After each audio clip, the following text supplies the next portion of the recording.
Hutan mangrove merupakan ekosistem hutan di daerah pantai yang terdiri dari kelompok pepohonan yang dapat hidup di daerah berkadar garam tinggi. Hutan mangrove banyak ditemukan di kawasan muara dengan struktur tanah rawa atau tanah padat. Mangrove ini merupakan solusi yang sangat penting untuk mengatasi berbagai masalah lingkungan, terutama rusaknya habitat hewan-hewan di perairan, dan tentunya menjadi benteng atau pagar dari berbagai macam ancaman yang datang dari arah laut, seperti ombak, erosi, sampah dari laut, dan lain-lain. Melestarikan kawasan hutan mangrove merupakan usaha yang sangat baik untuk menstabilkan kondisi lingkungan dan menyelamatkan habitat di hutan mangrove.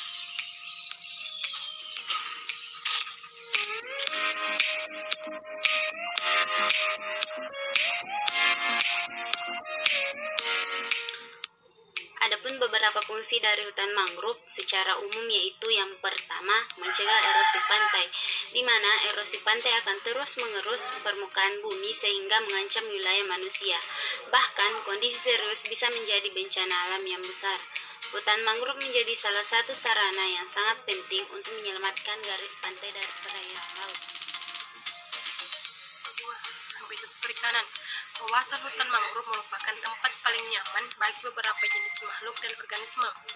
Beberapa jenis makhluk dan organisme, khususnya hewan air seperti ikan, udang, dan kepiting, memanfaatkan hutan mangrove sebagai tempat perkembangbiakan. Ikan, udang, dan kepiting memanfaatkan hutan mangrove sebagai tempat perkembangbiakan karena disebabkan beberapa hal. Yang pertama, satu, untuk menghindari dari pemangsa. Kedua, untuk menghindari dari terjangan ombak yang kuat. Fungsi yang ketiga yaitu mencegah pemanasan global. Tanaman mangrove dapat menjadi salah satu penopang pemanasan dari perairan laut. Selain itu, mangrove juga dapat berperan untuk mengatasi masalah banjir pada kawasan pesisir. Yang keempat, pengembangan kawasan pariwisata. Hutan mangrove dapat dijadikan salah satu objek wisata. Dengan cara ini, hutan mangrove akan menjadi tujuan wisata para wisatawan dari berbagai daerah maupun mancanegara. Pariwisata ini akan memberikan dampak ekonomi yang sangat baik untuk masyarakat di sekitarnya dan negara secara umum.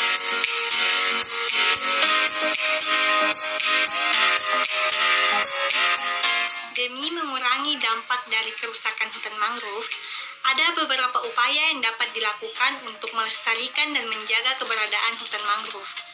Salah satunya yaitu dengan melakukan pembibitan tanaman mangrove. Pembibitan ini dilakukan di lahan pembibitan mangrove dengan bibit yang diperoleh dari hasil budidaya. Tanaman mangrove sebenarnya dapat menghasilkan bibitnya sendiri, namun dalam prosesnya memerlukan waktu yang agak lama. Oleh karena itu, pembibitan ini dilakukan untuk mempercepat proses regenerasi pada tanaman mangrove. Selanjutnya yaitu dengan cara melakukan penanaman kembali hutan mangrove yang gundul, di mana tahap ini adalah lanjutan dari upaya pembibitan. Nah, setelah bibit yang ditanam sudah cukup umur, maka selanjutnya bisa dilakukan penanaman bibit tersebut di kawasan daerah hutan mangrove.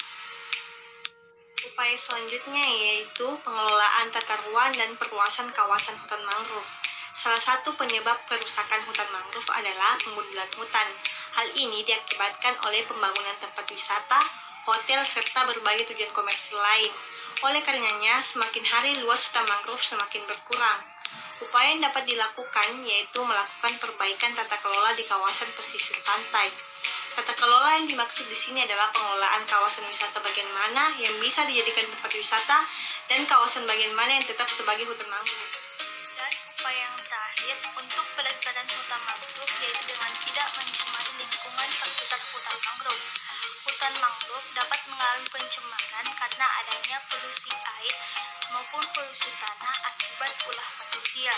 Polusi air dan polusi tanah akan menyebabkan kerusakan pada ekosistem mangrove yang tidak hanya berimbas pada pohon mangrove saja, tetapi pada ikan, kepiting, udang, dan hewan-hewan lainnya yang mendapatkan makanan dari perairan sekitar hutan mangrove. Untuk itu, penting untuk menjaga hutan mangrove agar tidak tercemar dari polusi, baik itu polusi air maupun polusi tanah.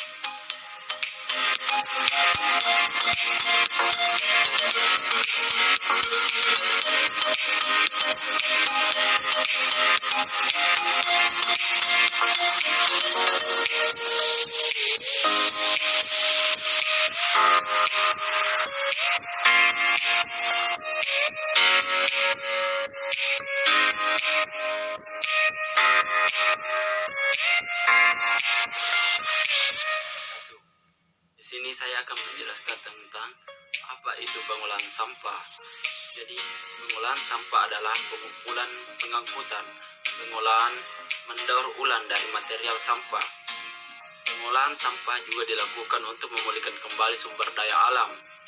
Pengolahan sampah biasa melibatkan beberapa zat, diantaranya zat padat, cair, dan gas. Di dalam pengolahan sampah ini ada yang disebut dengan mendaur ulang, di mana mendaur ulang ini adalah proses pemilahan sampah yang masih memiliki nilai secara material untuk digunakan kembali atau didaur ulang.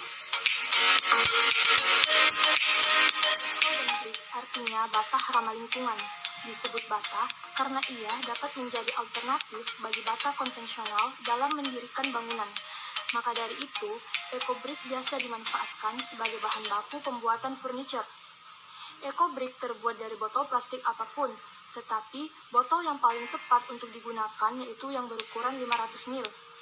Adapun yang perlu disiapkan yaitu botol plastik, sampah non-organik dan non-biologi, kemudian gunting dan kayu atau tongkat untuk memadatkan. Walaupun terlihat mudah, namun pada proses pembuatannya ada beberapa hal yang perlu diketahui, yaitu botol harus dalam keadaan bersih dan kering. Sampah plastik pun harus dalam keadaan bersih dan kering untuk menghindari bakteri tumbuh di dalam botol ekobrik. Putar dan tekan-tekan tongkat dan pastikan bahwa isinya padat dan merata di seluruh botol. Ini membantu memastikan bahwa botol tidak memiliki rongga dan memiliki sifat padat yang mirip dengan balok beton. Untuk menguji kepadatannya, kita bisa menekan botol dari luar. Ekobrik yang baik yaitu pada saat ditekan, dia tidak kempes dan tidak mengeluarkan suara.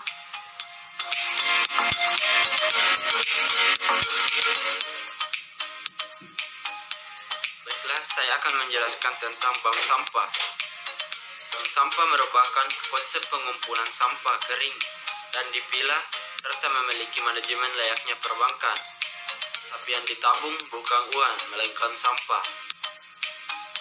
Sama seperti di bank penyimpanan uang, para nasabah dalam hal ini masyarakat bisa langsung datang ke bank untuk menyetor.